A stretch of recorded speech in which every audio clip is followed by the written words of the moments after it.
Welcome into a live edition of the KC Laboratory presented by Emprise Bank, member FDIC, our amazing, wonderful partners in Possible here at KC Sports Network.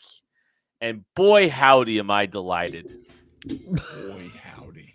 Boy, howdy. To be Boy, howdy. Some days you need to just, you just need to record a podcast with your friends. And that's one of those days today. I am with the OGs. Sorry, had to do it. Craig Stout, Maddie Lane. Dirk and Ryan? Sorry. Yeah. You know what I meant. 8 years. This is like 8 years doing this, guys. This is insane. Can't believe we've been doing it for as long as we've been doing it. Couldn't even legally buy a beer when we started. Shut up. Hold on. How old were you for real when this thing started? Let me think here. 20. You were 27. You were actually 27. That's crazy because I just turned 30. Craig, hold on. Let me think here real quick. So Craig, I believe when we started the podcast, the canon of this podcast is that I was like 58 when we started it. I think you were 36 when we actually started. Hmm. Is that right? I don't know. You trying to give away my assassination coordinates too, Kent? I don't know. The podcast was sold to me under the presumption that it was going to be something like 2.5 Men. And like, I was the kid. You guys were the two olds hanging out. Like, that's how it was sold to me. I don't know who's Charlie, but. And then when we got Tucker, we had to pivot because he's truly the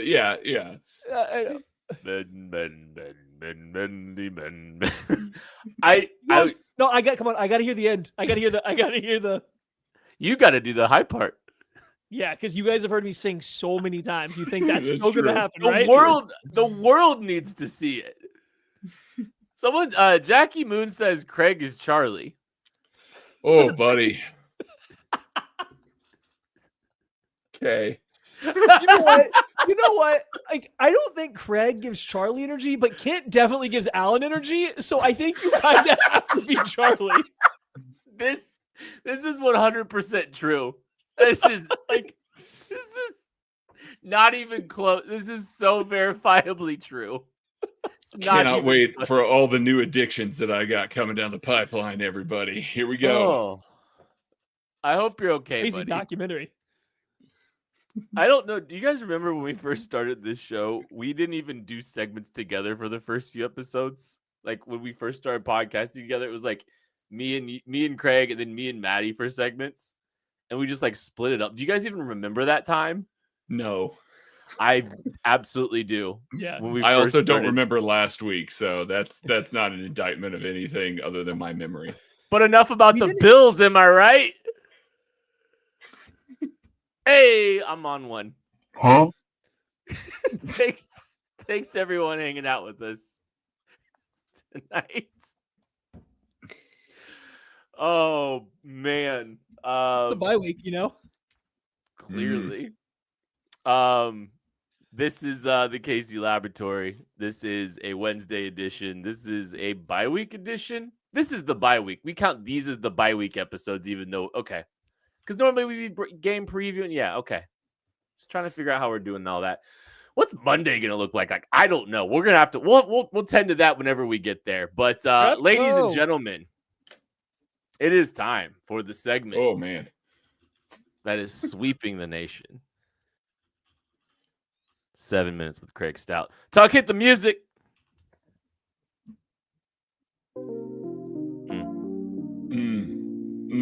By the way, if you're listening to the audio right now, my name's Craig Stout. Joining me is Maddie Lane. I know Kent didn't introduce either one of us off the top here, so they know. They take the opportunity here. Thanks, Craig. Boy, Buffalo Bills game.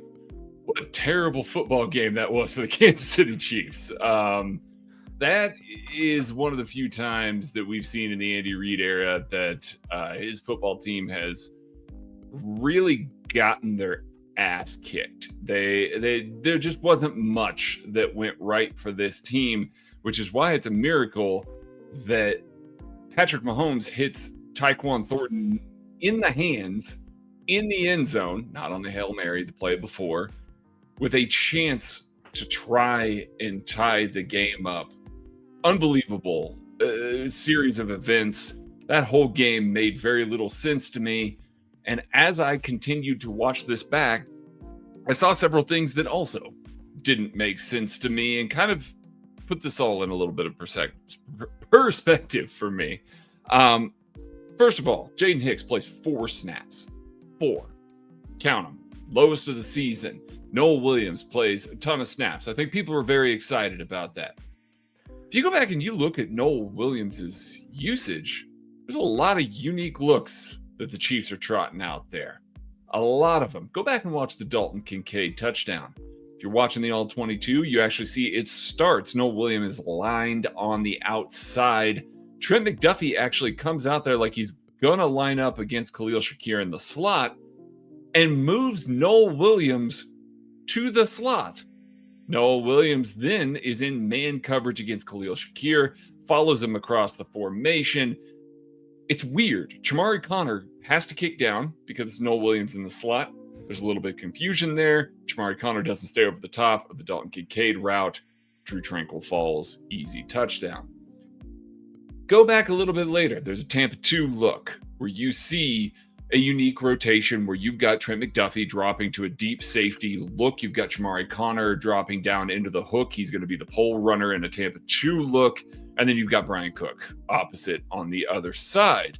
Not necessarily unique. We've seen Drew Tranquill drop to that deep safety look. They've run Tampa 2 out of this a lot of times. I wrote an article about it several years ago. I coined the term Tampa Buzz slot drop cover 2. I don't know what you want to call it, but basically the slot. Yeah, that one right there. You like that one, Kent? Slot drop cover 2? Yeah. So basically slot defender drops the deep safety. One of the safeties ends up running that hook kind of roll out of Tampa 2.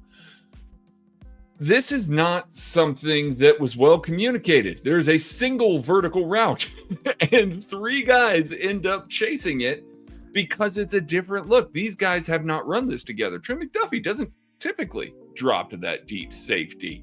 We don't see Noel Williams in some of the looks that we saw him in there where he's having to regulate underneath there. He doesn't drop deep enough there. There's a little bit of a exchange between Leo Chanel and Drew Tranquill, and now there's a wide open player. There is a lot of instances in this game where we saw the Kansas City Chiefs come out with their secondary and decide this is what we're going to do. Usually you see a lot of chatter. You see a lot of back and forth. Brian Cook communicating things. Nick Bolton making changes on the fly. They didn't do hardly any of that in this game. They seemed like they wanted to come out and run their stuff. Full stop. Then let's flip to the offensive side. All of these blown protections, all of this stuff where it just seemed like Buffalo knew what they were going to do, where they were going to go with the ball. Yeah, Patrick Mahomes didn't play a particularly good game. The offensive line didn't play particularly well either. Wide receivers didn't get open very often. But at no point did Andy Reid say, hey, let's adjust. Let's try and settle this in. Let's try and do that. There were so many free rushers from Buffalo this week, more so than we've seen even in some of these games where we've seen Patrick Mahomes be skittish and, be uncomfortable in the pocket. And it wasn't just because they were playing backups. This was happening right off the rip. This felt like a football game where the Kansas City Chiefs came out, knew what they wanted to do, did not make any adjustments, and just went, hey, we're just going into the bye. Whatever happens, happens in this game. We are going to the bye, and we're going to make the adjustments we need there. I know that this sounds like so much cope right now. Like I'm just absolutely huffing on copium right now. And if you are a Charlie football team's fan, I mean, hey, new addiction. If you're another team's football fan, or even if you're a Chiefs fan hearing me say that, yeah, you're right. If I hadn't seen this football team do this shit before, I mean, it is wild the times where we see Andy Reid pick and choose when he's going to unveil a good game plan, when they're going to come out there and they're going to do this thing. And the fact that it was uniform across the board, Spags, Andy, nobody was making these adjustments. Nobody was coming out and making the tweaks that we see them try and do. That doesn't mean that they weren't trying to win, not trying to say that. It just felt like, hey, we got one more game before the bye.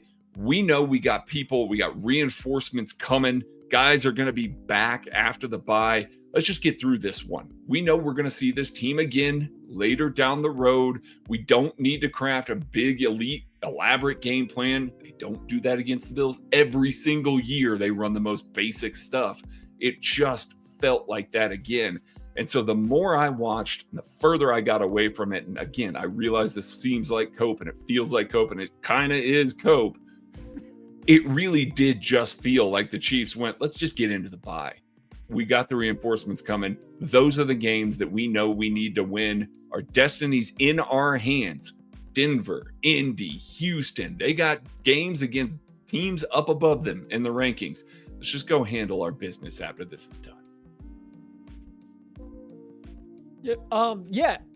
Defensively, it's interesting because it felt like they tried stuff. They were trying to do things defensively. It wasn't always working, like Craig was kind of saying. They had some funny rotations into some, not basic, but like pretty normal coverages, but they had odd ways of getting into it. They didn't bring a ton of pressure, but a few times they did. I thought they kind of tried to disguise it relatively well. They had I saw a couple times defensive linemen were fake dropping out and then delaying their rush. Like they were trying stuff defensively a little bit. It wasn't working, but they were trying things. It was more so offensively. It didn't feel like they weren't trying. It just felt like they came in with a game plan that Buffalo had a different or a better game plan for the Chiefs, and the Chiefs offensively had against Buffalo, and they never changed throughout the game. I went back and watched like all the third and fourth downs, and like it's only a small sample size, but I also think that kind of tells you generally what both teams are trying to do in any given game. The Chiefs are running a bunch of routes on the vertical plane, kind of like they're expecting man coverage, and then they're trying to attack it over the top. Like that's what their route combo said, which is crazy because all the Bills did was play zone all game long. And the Chiefs are just running switch release after switch release vertical and then acting surprised when no one's open. And then their guys that are chipping and then going out onto the flat aren't stressing any zone defenders to create any space anywhere because everyone's either 20 yards downfield or at the line of scrimmage. Like you're not creating any stress that way. So I don't think it was they didn't try offensively very specifically. I just think they had a bad game plan. And like this is kind of blending into putting a bow on. I just think the Chiefs' game plan was really, really bad, and they never adjusted throughout the game. I don't know if last year they had the luxury of if they lost the game, who cares, right? I don't think they had that this year. They kind of needed to win the game or should have really wanted to win this game. So I think they tried. I just think that they had a bad game plan. And Buffalo either out-game plan them, out-coach them, whatever it is. It was odd to see them never adjust, though, on both sides of the ball. But specifically offensively, it never felt like they adjusted to what Buffalo was doing. And that was a little different to me because the Chiefs are typically pretty good at that, especially coming out of halftime. And they never seemed like they just adjusted anything that they were trying to do all game long.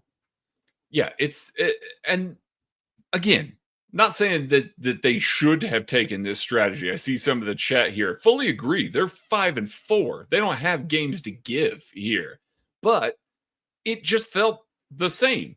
It really did feel the same way that we've seen them play the Bills, more or less, because they genuinely know that, hey, we'll probably see them in January. Yeah, the Chiefs got to win a whole bunch of games. Their margin for error is very slim now. So taking that strategy, I'm not condoning it. But this is what it felt like once again, was a regular season performance against the Bills, where the Bills were clearly the better football team on the day. Whether the Chiefs were trying hard or not, they were the better football team, unequivocally. They got their asses kicked in this game. But we've seen that so many times to the point where I now just look at this out of the corner of my eye. Once again, they were humming, especially against zone. They were absolutely humming on offense.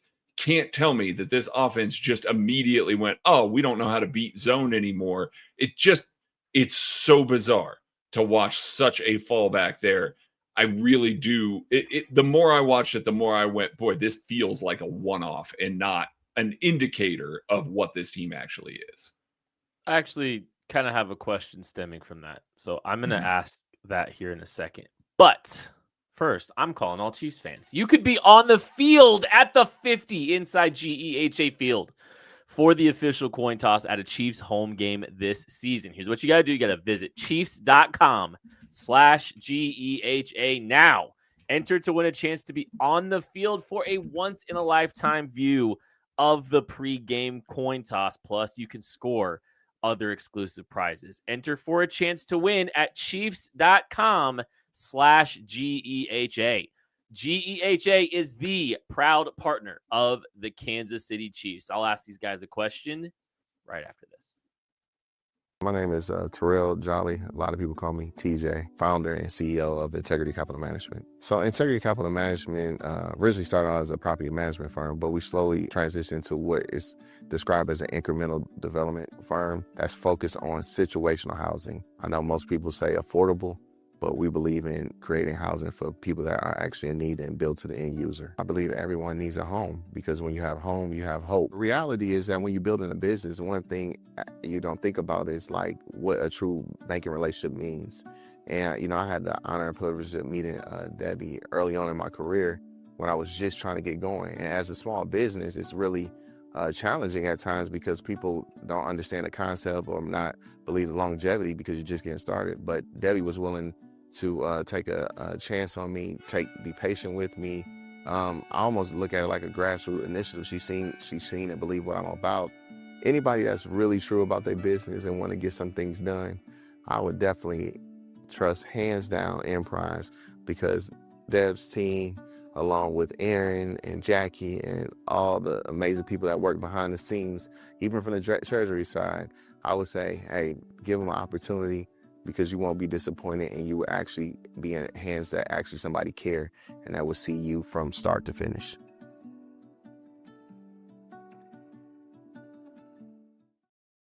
I had a question I'll get to, but we got this one from Jason R real quick on the super chat. So we're going to throw this one up. Jason R asks, am I crazy for thinking they didn't make adjustments on purpose? I'm crazy, right? What do you think? All right. Official statement. Craig Stout, do you think that they didn't make adjustments on purpose? Yes or no? I'm thinking. Ooh. I'm thinking. Let me No, I don't. No, I don't. I think maybe they were limited in what the adjustments they made. They weren't willing to go fully into the bag. How about that? They still made some adjustments, but not to the full extent that we see them towards the back half of the season in the playoffs. Maddie. Also thinking. It's hard because I'm not one that believes that Andy Reid teams stuff things away and hide it just for the playoffs. I do think they try to win every single game. I think they might not have the most team-specific game plan week in and week out of the regular season, but that doesn't mean I think they're hiding stuff. I think a lot of times the Chiefs go out there and run quote-unquote their stuff and see if it works throughout the majority of the regular season. They want to perfect their bread and butter stuff. They want to perfect the things they do, and they don't in the regular season usually care what the other team's trying to do to stop it. The problem is they didn't run any of their bread and butter stuff versus the Bills. They didn't run their basic stuff. They did something else entirely, and it wasn't working at all. I understand how they got there. When the Bills were healthy last year in the regular season, they ran a ton of man coverage on third down. Like that was all that they ran over 50% was man coverage on third down. I think the Chiefs expected to see that again. And that's where the man beaters on third down came from. That's why they were trying to attack them downfield because the Bills are very susceptible to giving up explosive plays. So I can see why they were leaning that direction. After one quarter, 2 quarters, 3 quarters, you would think you're like, hey, they're kind of running a ton of zone. Maybe we change it up. And the fact that they didn't is really confusing to me. So I don't know if it was on purpose. I don't know if it was just a really poor foresight on their part to even plan for that, and it wasn't in the game script. I don't know what the rationale is, but I do think they very specifically did not make adjustments. I can't tell you what the reason for it is. I'm thinking. No. Copycat. I think there's always a lot of, I think there is some lost context when you look at some of these things, right? Like when you kind of look at how we talk about the Chiefs didn't put a D+ call sheet together. That's not what they were trying to do. It wasn't that they were trying to walk into Buffalo in Orchard Park, down 1 game on the Buffalo Bills, which essentially putting themselves down 3 games with the intent of losing the football game. And by the way, they were somehow still close. Don't ask me how. Fake close, but yes. Fake close, but close. I mean, the ball went through Tyquan Thornton's hands. I Defender don't made know. a decent play on that ball. Let's not put that fully on Tyquan Thornton. Cole Bishop decided to be good at football for the first time. Yeah, I know, it was wild. Yeah. I do think that maybe and I think this isn't just a Bill specific thing, but the best way I've heard it is you want to show as little as you possibly can while still winning a football game. So you don't want to get your call sheet out there. You don't want everything out there. You want to try to pace it as much as you possibly can, right? You have all these plays, you have your catalog for the course of the season, and you are trying to hold on to what you can, but using it when you need it, right? And that's really what that's what the basis of offense is just trying to build, grow, show, and then as you need it, use it. I don't think the Chiefs walked in there with a bad call sheet. Some of the man zone beater stuff, like you have your zone indicators, you have your man indicators. Unless they're mixing those things up, there's adjustments that can be made within the call, within any play, with any pass play that they're calling on third down, sans a screen, and they could check out of a screen if they feel like they need it. You're going to have man zone indicators with all the motions that the Chiefs run, and you're going to have modifications to every route that you run man versus zone. I don't think that they anticipated as much zone. I agree. And I don't know if all of the adjustments did this thing a service / they had the pass protection to hold up to even give themselves a shot. So I don't know, man. I think there's layers and context to the entire conversation when it comes to that. I think they put a game script they thought they could win a football game with, and it wasn't enough. But I'm sure there are some things that they set up for the future. I do 100% believe that, because but it's more like, hey, we're going to show that we're going to run this play out of this formation this week. We believe in this play this week. We have some other stuff that we're going to run off it, and we're going to learn what you did this week for playoffs the next time we show it, because we have talent of it. You mean like Noel Williams in the slot against Khalil Shakir in man coverage? I mean, that sounds like a great idea when he's off the line of scrimmage too. No, I mean, listen, the Bills were the better football team. The Bills called the better plays. We're not trying to say that the Bills weren't better. They kicked their ass, plain and simple.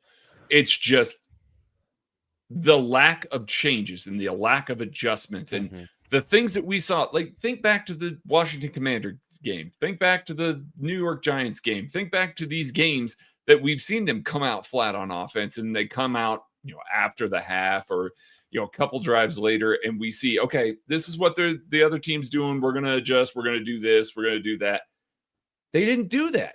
Like, what? It seemed like they were just trying to get in what they were trying to get in. And obviously offensive line injuries don't help with that. They don't allow you to, make some of the adjustments that you want to make, but it doesn't, like Maddie said, solve the reason for them coming out there playing like they're going to see a whole bunch of man-heavy defense when the defense just coming out there playing zone.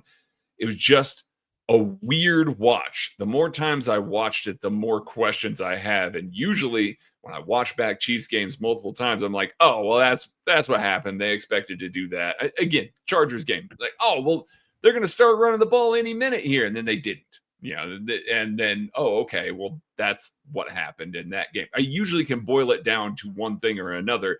This one simply was, well, why aren't they doing anything different? They're just getting their asses kicked doing the same thing all the time. So it was just really a really weird watch.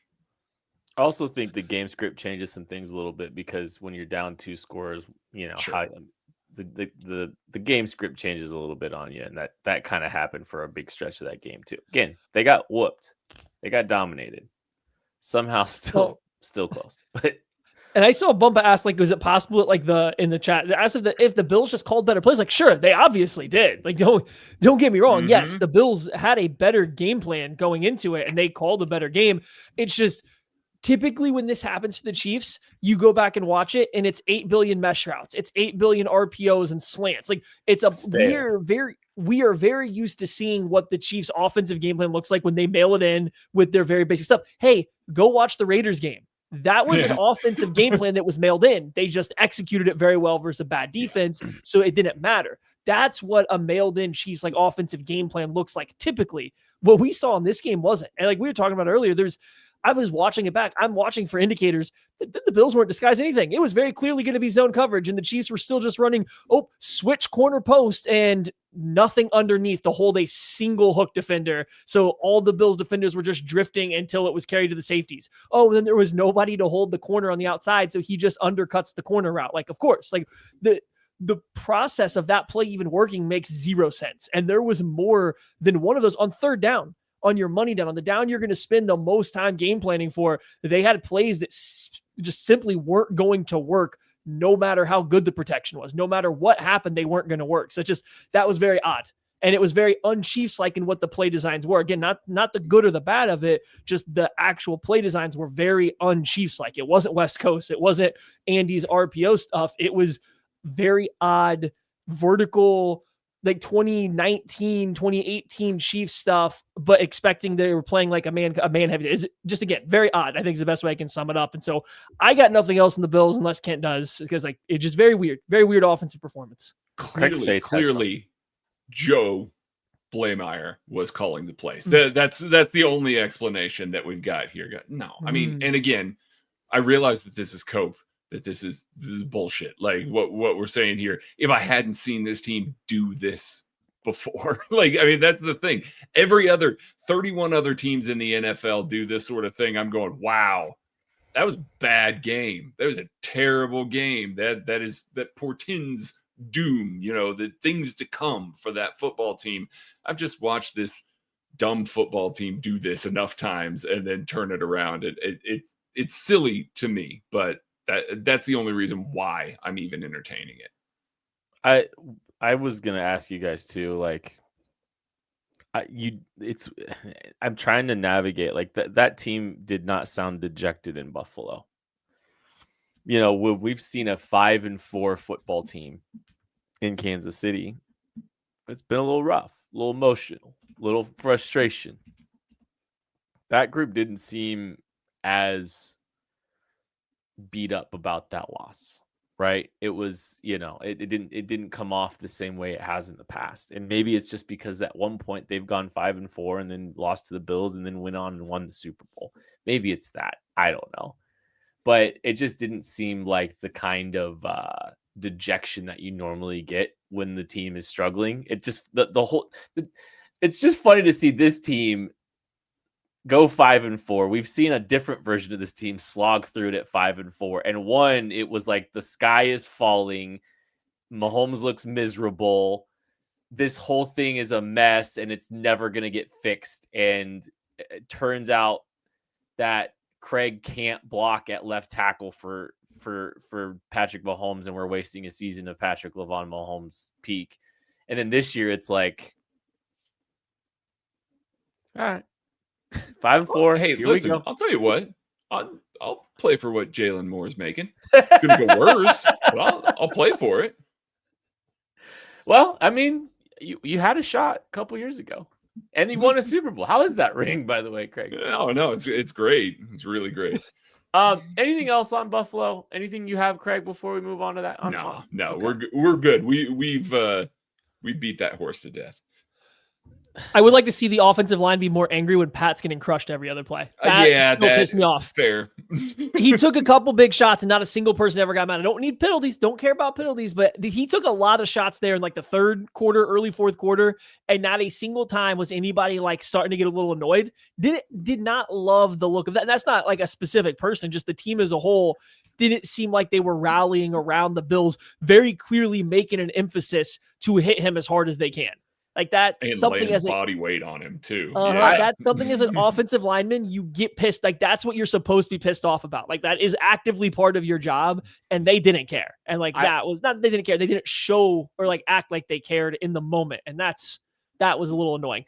That hit Bills fans. I saw someone basically say like they fantasized about seeing Mahomes hit that hard by a Bill. That one by Epinesa on the side. That was like the third one. Like that wasn't the first. Like if it was just that, fine. That was like the third one though, where somebody hit him hard, not late, but like they hit him harder than they needed to on that play, very clearly to send a message, and nobody on the Chiefs responded. So that was very annoying. I will add one thing. This is just more fan base perception. The Buffalo Bills, I think a lot of people in Buffalo played this game down as like not mattering. And you know what? Like, hey, cool. If we win, great.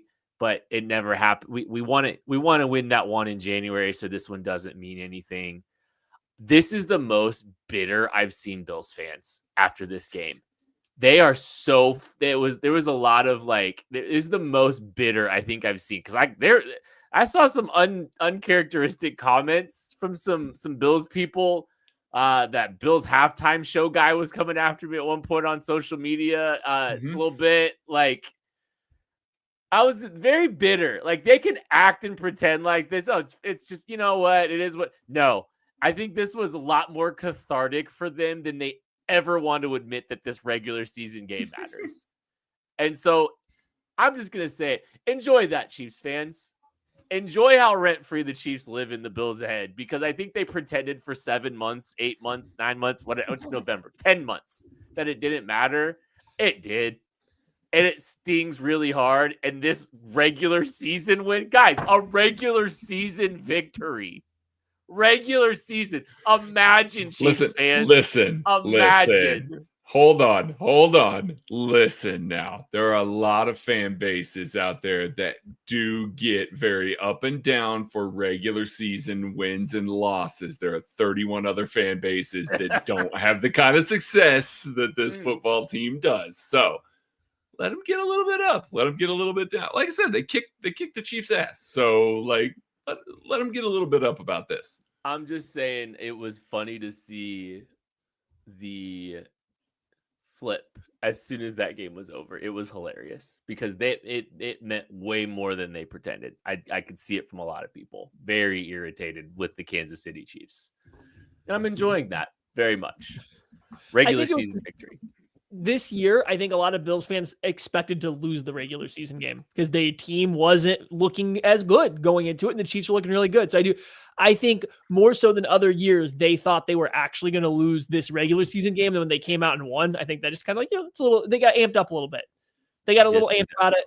The Chiefs that were number one in a lot of teams' power rankings came in and lost the Bills, who were, and kind of in their mind rightfully dropping, but also you never want to feel like your team isn't as good as they were. So like I kind of get how they got there. And very cathartic for them, more than they wanted to play on. That's all. Just notice that. We want to talk about the trade deadline. We're going to take a break. We'll be back right after this. Maybe. Sneak. Chiefs Kingdom, what is your favorite touchdown?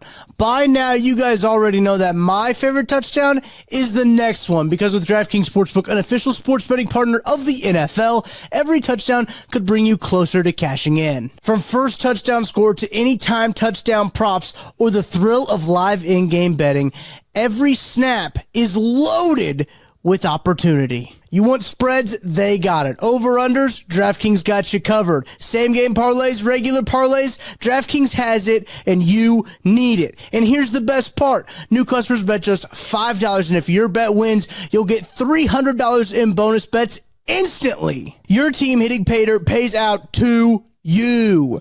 Download the DraftKings Sportsbook app now and use code KCSN. That's code KCSN for new customers to turn $5 into $300 in bonus bets if your bet wins. In partnership with DraftKings, the crown is yours. Gambling problem? Call 1-800-GAMBLER. In New York, call 877-8-HOPE-NY or text HOPE-NY 467-369. In Connecticut, help is available for problem gambling. Call 888-789-7777 or visit ccpg.org. Please play responsibly. On behalf of Boot Hill Casino and Resort in Kansas, pass-through per wager tax may apply in Illinois. 21 plus age and eligibility varies by jurisdiction. Void in Ontario. Bet must win to receive bonus bets, which expire in 7 days. Minimum odds required. For additional terms and responsible gaming resources, see dkng.co/audio. Limited time offer. Kansas City makes a big move on Tuesday, the day of the NFL trade deadline. Salvador Perez signs a 2-year contract with the Kansas City Chiefs or Kansas City Royals. I 2 believe. years, 27. Your bit almost landed, Kent. You were this close. You were this close to sticking the landing, buddy. That was right there. I was right there, guys. That's actually, I think, what a lot of people, that sound was what a lot of people thought of the Chiefs moves at the trade deadline, which was nothing but air. Because they were right there to getting Breece Hall. Allegedly. Couldn't close the Reportedly. Yeah, no Jerome Ford, no Colin Saunders, no nothing. Couldn't even spare a Jerome Ford for a pick swap in the running back room. Couldn't get Colin out of the grips of the New Orleans Saints. Nothing. Well, actually, you could get him out of the grips of the New Orleans Saints because he is in Jacksonville. Yeah. That's what I meant. I'm on fire here. You're doing great, buddy. Keep it going. I'm ready to hear more. Maybe that's why they didn't get him. Maybe that's You're calling the wrong team? They called the wrong team. I think that's why. I think that's what's happening there. But yeah, no moves for the Kansas City Chiefs. It does sound like the Chiefs were on the verge of acquiring Breece Hall. The Chiefs reportedly interested in surrendering a 2026 4th-round pick. The New York Jets, the 1-7 awful New York Jets, decided to stay steadfast in their need for a 3rd-round selection, and it didn't happen. I'll ask this off the top, gentlemen. Would you have been comfortable trading a 3rd-round pick straight up for Breece Hall for what is guaranteed? I mean, I'll answer it. Yes. Absolutely. I don't care that it's just for 7 games. I really don't at this point. The market valuation of Breece Hall is high right now. Breece Hall is pacing for the most rushing yards of his career at the moment, and he is playing on an offense that has 0 passing game. None whatsoever. He is running into loaded boxes constantly. And yes, they do have a mobile quarterback that defenses do have to take account for. I realize that does open up another gap there. And it's a pretty decent Jets offensive line. It's not bad. They can ugly up a game. But there is not a game script that favors Breece Hall running the ball from the New York Jets. They are not in advantageous positions very often. They are not in a position where they can load these things up. You want to tell me that Breece Hall gets to run against the same boxes that Isaiah Pacheco and Kareem Hunt does? He goes from setting the highest rushing yards of his career to going even higher, in my opinion here. I think it's well worth a 3rd-round draft pick because when you get into games like they just did against the Buffalo Bills, who are terrible against the run, all of a sudden you see a part of your offense that you can just lean on when everything's not going your way. And if you are trying to keep things close to the vest, Breece Hall against that defense tilts the scales in the favor of the Chiefs offense. Oh, I got a lot of Breece Hall thoughts. Would I be mad if they traded a 3rd-round pick? No, I wouldn't be mad. It would be fine. Like, I think that would be an acceptable, trade to get. I would have much preferred to trade a 4th. I think I would have probably known what the Chiefs did and offered my 4th, and I probably would have said, nah, I'm okay at going to a 3rd because I'm going to make some assumptions here, but I got a reasoning for it. I'm going to guess since the Chiefs didn't go with a third, they're not planning on extending whoever they traded for. I'm going to guess that hard line was because they weren't going to extend him. They were going to keep him for just this year, a third for just this year. Again, this is making an assumption, but I think that matters here. I think that changes everything if you're going to extend him. So if they're not extending him, a third for just this year is a little steep for me. I do think it's a little bit much for a team that is never going to be quote unquote run heavy. I think Breece Hall would help. He would make a difference. He is probably a needle mover, but you most likely aren't getting him beyond this year. And a third round pick, a guy that you were getting, granted the Chiefs haven't done great with them, but I was getting ready to say a control player for 4 years versus 8 years of a running back or 8 games of a running back. That's a little too big of a trade-off. So I would have just done with the Chiefs and say, hey, you can have a fourth and I'm out after that. I know some people are going to say they could have signed him. They could have extended him. Sure, they could have. The last 2 running backs that were talented, that actually hit the open market, made $15 million per year and $12.5 million per year. That guy that made $12.5 million per year, you might know him. His name's Josh Jacobs. The Chiefs were interested in Josh Jacobs. They weren't going to pay him $12.5 million per year, but they were interested. So I just don't foresee Breece Hall being signed long-term in Kansas City, even if they traded for him, especially if that was their thing. So yeah, for half a year, I'm okay missing out for the third rounder, I think, ultimately. do you have something, or can I counterpoint real quick? I have something. Go ahead and counterpoint real quick. Hey, that $12.5 million a year in the open market's a real sweet comp pick. So basically, you're just saying, here's a third rounder. We're going to get it back in the comp for you. Was it a fifth? I think it's a fifth. Okay. The money's getting crazy, Craig.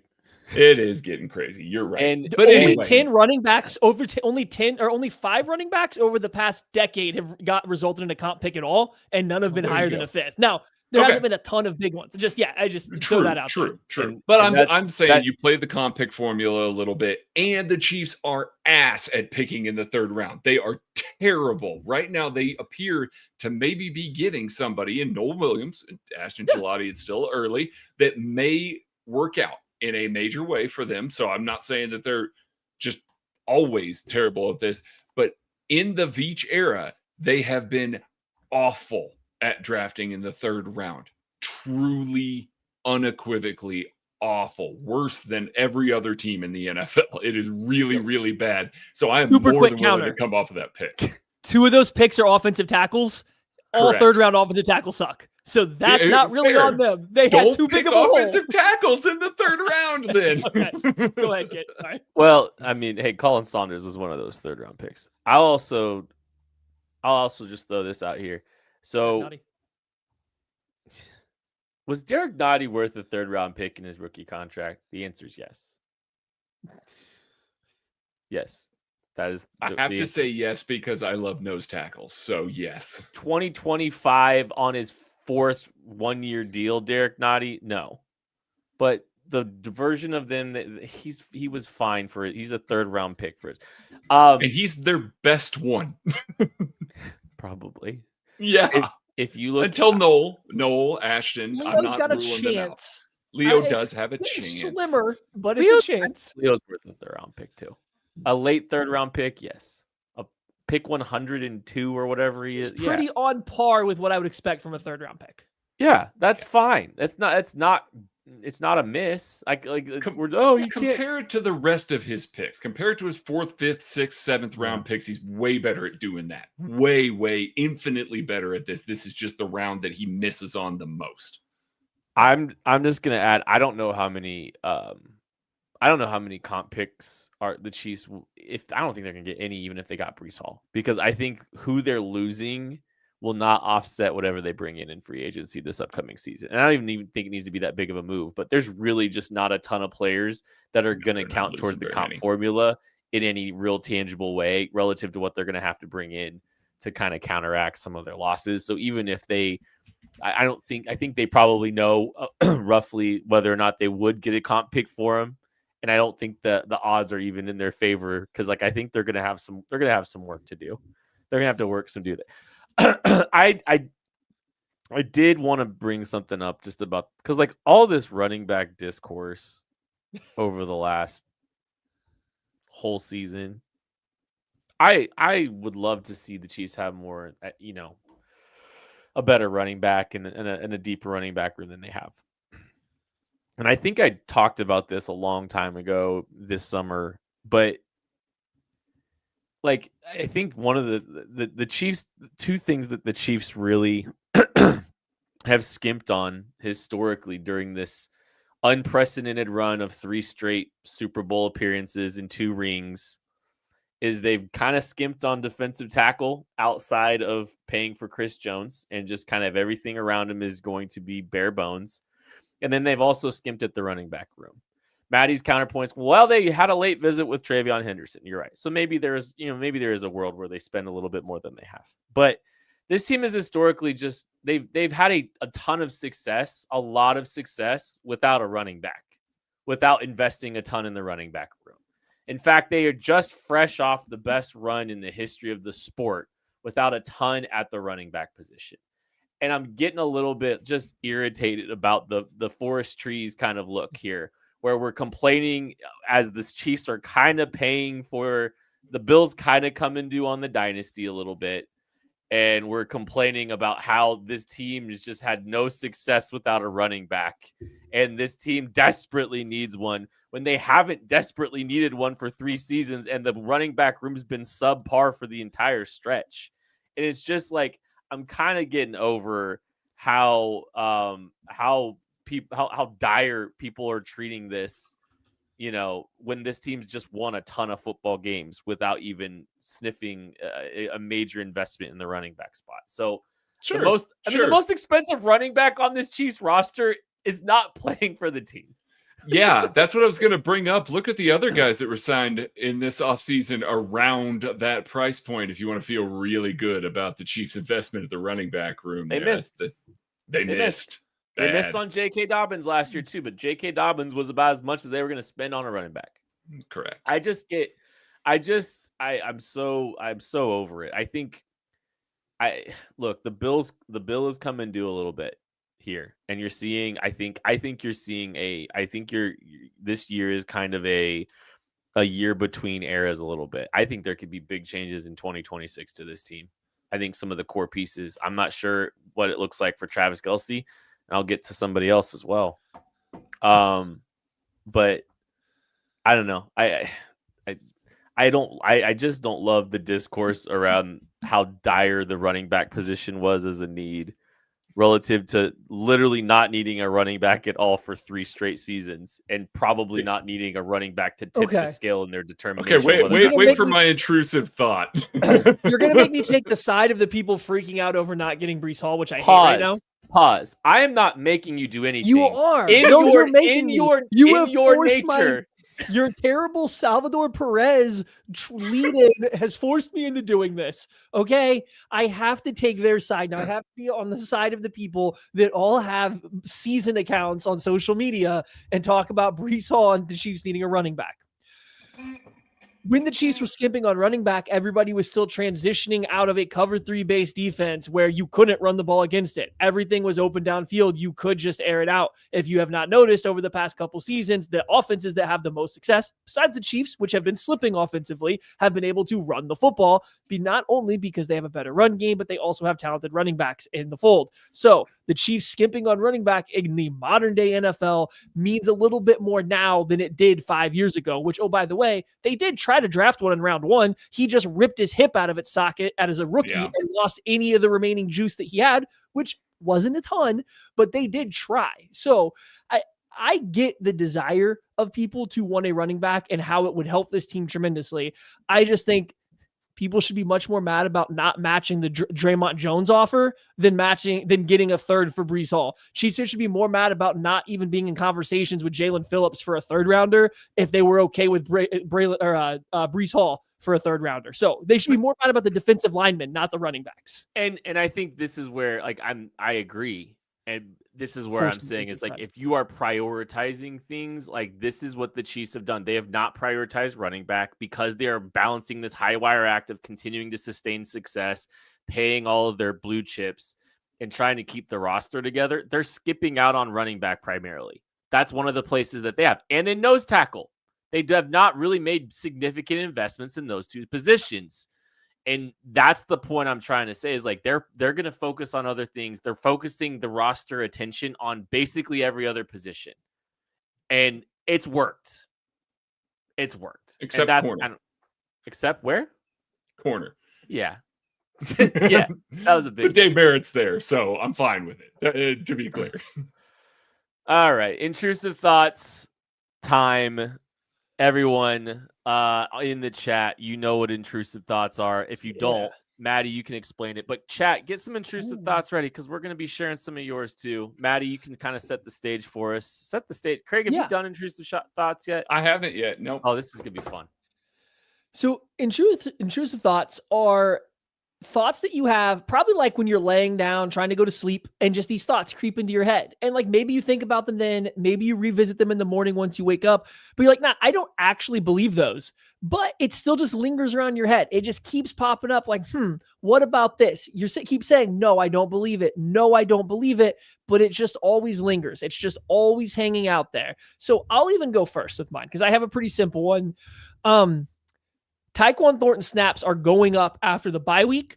I think that as the receiver room got healthy, you saw his snap count drop, but I think that's because the Chiefs were going back. They wasn't that they were wanting Thornton snaps to drop. They were trending back towards what they did during training camp, what they prepared for the year. They haven't gone into the full on, we're adjusting for what we've seen. So I think coming out of the bye week, which is when they do that, I think you see Tyquan Thornton snaps go back up. And then he takes back the role of being a much better vertical wide receiver than Xavier Worthy is ever going to be in the NFL. Year two Xavier Worthy thoughts creeping into Maddie's intrusive thoughts. That's really, I got a lot of those. They might not even be intrusive anymore. He doesn't even want to let all of those rip. But I've seen the group chats. No, I'm just kidding. One of my intrusive thoughts is this is Chris Jones last year in Kansas City. I don't know if they're going to feel comfortable paying him $45 million in cap space with a $35 million guaranteed salary for what we saw this year. So I don't think they're going to feel comfortable. It's kind of like one of those, like, I don't know if they're going to feel comfortable with what they've seen to this point or what they've seen this season to keep him in 2026. I think this could very easily, they could trade him and actually recuperate some of their cap space back. Now, you're not getting much of a return for it, but I don't think they're going to restructure and extend him. I don't think that they're going to, I don't think they're going to be okay with what they've seen in 2025. I think there's a chance that they're blowing up the defensive line entirely next season. I think there's a chance that they're just kind of completely reworking this thing and trying to add some pieces and replace Chris in the aggregate and draft a defensive lineman in the first round and sign a couple free agents and overhaul the defensive line. Yeah, I think there's a legitimate, it's an intrusive thought that I'm starting to, I mean, it'd be crazy, but it's a $45 million cap hit next season. And you can't do much with a 32-year-old defensive tackle for the future. You can't rework it to really, like, you're having to take a pay cut. Do we think Chris's people are going to take a pay cut? No. Future Tennessee Titan, Chris Jones, is my intrusive 32-year-old D tackles. Yeah. $44 million cap hit with a $48 million dead cap next year. No, if you trade him, you're dead. It's only 30. Yeah. But you're getting 16 back. Okay. Got it. Just saying. That's a lot of money to pay somebody to not for a guy that's probably not fetching a first for what it's worth. Like if they do it, you'd be stunned at how little you're getting. Are you getting the third that they could have traded for Breece Hall? Going into my intrusive thought. No. You get a fourth. My intrusive thought is that the Chiefs are going to peter out and they're not going to win the Super Bowl this year because they did not address the run game the way that they should have at the trade deadline. That's right. We're bringing this back. It didn't even have to be Breece Hall. Did you guys all know that the Chiefs running game is 6th in EPA per play since week 3. 6th. That's really good. Think back over the last several games. Think back to how frustrated you are with running backs that seemingly have no juice, could not hit the hole correctly, had terrible vision. Imagine what it could be if you had a guy back there. Now think back. Yes, they're 6th in the EPA per play since week 3. They have played 4 of the bottom 6 teams in rush EPA per play defense-wise in that time span. This is inflated. It is very inflated right now. And I truly believe that, much like what Kent was saying, they weighed all of their options and they went, listen, if we're going to go harder at somebody, if we're going to spend a round 3 pick at somebody, we're not going to spend it on rushing, because look at the way that we've ran the ball. Advanced metrics show, hey, they're 6th in EPA per play. These guys are getting marginally better. We've seen Isaiah Pacheco, who is very much a vibes runner, start to be just a little bit better. And because of that, they went, nope, we're not willing to go to round 3 for that. With round 4 for Breece Hall. That's all the further we're willing to go. And because of that, at a certain point this year, much like what they did with the Bills, you're going to see an offensive game plan that does not match up particularly well with what the defense is doing. And especially against the Bills, a team that gives up just crazy rushing yardage, they won't be able to take advantage of it on the ground and lean into that and kind of maximize the game the way that they need to on offense. So my intrusive thought is that what we've seen lately is completely inflated by playing terrible rush defenses, and that actually caused them to not go hard enough, and it's going to cost them once they get to You want a fun stat? February. What's that? Kareem Hunt, Mr. Kareem Hunt, is 32nd, tied for 30th in the NFL in rush yards over expectation per attempt. Know who he's tied with? Derrick Henry and Breece Hall. Now, it's one stat. Now, how much room does Kareem Hunt have to run the ball versus those two guys? I was gonna say that doesn't mean you've broken tackles. That just means based on GPS location of the ball and where blockers are. So I just want to say Kareem Hunt has been okay in terms of getting more yards than expected. The problem is it's just not a lot more per attempt. It's just 0.8 yards accumulating at a time. Okay, anyway. Yeah, I mean, coming back to boy, I have to get off social media. The Chiefs' run game cost them the Super Bowl. All right, let's go. Let's get another defensive one up here. I think we need the defensive one. This kind of goes hand in hand a little bit with what Kent had. I think the Chiefs' pass rush is going to be the worst pass rushing unit of a teams that make the playoffs. I don't think there's going to be a single team that makes the playoffs that's a worse pass rushing team than the Chiefs. And you're going to come out and they're going to have all these stats about their pressures and stuff like that. It's lies. It's lying to your face. It is lying straight to your face. Their pass rush sucks. It is terrible. I think they are going to have the absolute worst pass rushing unit that goes into the playoffs. And in years past, we said, oh no, that's okay. Spags is going to dial up these awesome blitzes. And maybe they do come.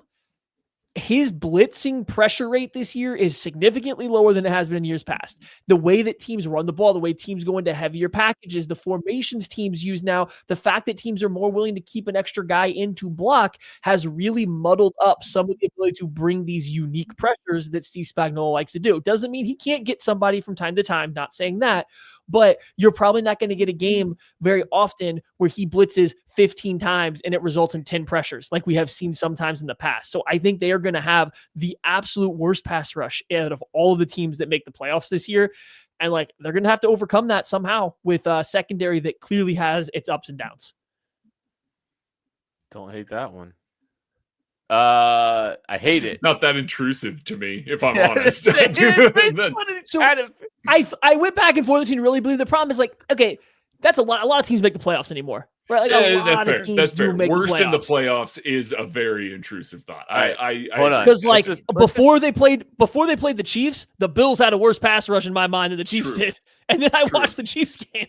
Can we speed round it real quick and these are the contenders. Okay. Bills, yes. Patriots, Oh, the Chiefs are better. Well, okay. This is the thing. In real life, the Chiefs are a better pass rush than the Patriots. Correct. But the intrusive thought is by playoff time, they're going to play worse. Okay. Name a pass rusher for the Patriots. Milton Williams. Fake player. He wasn't fake in February. I Wasn't wish he fake was. in That would have been February. a lot easier. Ravens. This is probably better. I don't know.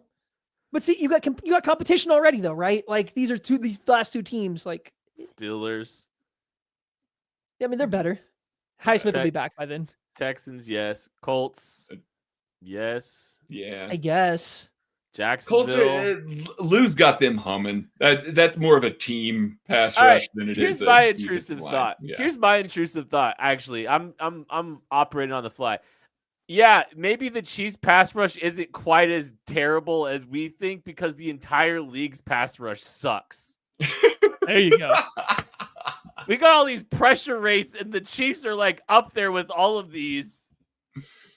What if the pass rush just sucks because the rest of the league's pass rush sucks for the most part? I don't know. It's intrusive. It's intrusive.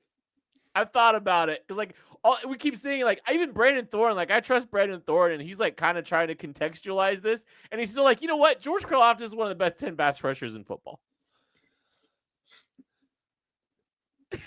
I know, right? I trust Brandon Thorne a lot, and I'm just I do too. The whole That's league sucks. The entire reaction is because I agree with almost everything that Brandon typically says. He's very good at this. I don't get that one. You'd have to ask him again. I know his first rendition of that, George was very high, and he said hey, he got a lot of pressures against two backup tackles in back-to-back games. And that was carrying him in the first round. I don't know about since then, but he got a lot of pressures against Marcus Bowe for the Giants, and then whoever came in and played for Ronnie Stanley in the Ravens game. Oh so, yeah. There is that. Don't ever remember. Do you have any more intrusive thoughts, Craig? I do. I'll go positive this time. Patrick Mahomes will not be pressured on more than 25% of his dropbacks in a game for the rest of the year. I know we're coming off of a game where he was pressured 52% of the time, and that was 14% higher than any other game this year. What I saw out of that game was Buffalo figuring out exactly how to play against Jalen Moore. That's what that felt like. And then they couldn't offer chip help against good pass rushers. There were mix-ups in pass protection. There was a lot of bad there. Josh Simmons is back. Josh Simmons was getting better as he was going along this season. Even when he was clearly dealing with stuff, he was still going to business and he was handling what he needed to. I fully believe that with Josh Simmons is back, they can ship protection the way that they want to. And now all of a sudden we are going to see Patrick Mahomes once again look comfortable back there and not be pressured the way that we have seen him pressured at times this season. Well, let's just jump into some of these intrusive thoughts from chat because Yo Swooties 8444 says Goat Simmons will punish the Bills later. I love that. It's not intrusive. It's not intrusive. Seamus Levin. It's kind of like when you ranked him number one. Simmons. Anyways, Worthy is never going to be the deep threat we all thought. He will be a yak merchant, and we will go full West Coast offense. So that's from Seamus Levin. Just learn to run it over and you're fine. I don't need you to be able to good go route runner. Just learn to run an over route and we're I have okay. bad news about those over routes. He's bad at more the under routes. Bumpa says intrusive thought the remaining schedule is actually not much easier than what they've already had, and going 10-7 is a semi-decent possibility. Hey, it's a tough schedule. It is way tougher than possibility. Yep. Jackie Moon, my intrusive thought is Chiefs desperately need another 22 draft class or this dynasty could take a lull. I think you're onto something. I could do Seamus, with another 2022 draft class, regardless of what. Can we they think. trade Like, Tyreek? Can they let's trade do another Tyreek one. Hill again for another pick? I don't think Chris Jones is fetching that. He's not even close to that. The difference between the 2022, like the 2022 draft class needed a cornerback and a defensive end. And while those positions are helpful, that's not what this team desperately needs. So like, I think that's why I think going forward, they're in a little better spot. They need a linebacker and they need a tight end and a running back. They don't need the cornerstone guys. They need and a defensive tackle. And yeah. So They it's need still, a I mean, lot. I don't disagree. It's just, they don't need the cornerstone, like high valued positions. Seamus again says the Chiefs don't see the problem with the pass rush. I Oh, don't that's know. not If you intrusive. listen to Andy, That's not intrusive. They don't see it. Ugh. Spags doesn't see it. TTT SSS 345. Chiefs win out, get 2 seed. Bills beat 1 seed. Bills beat 1 seed Pats in divisional. We host AFC Championship game and beat them to go to a 4th straight Super Bowl. Love it. I like Not that intrusive. one. Fact.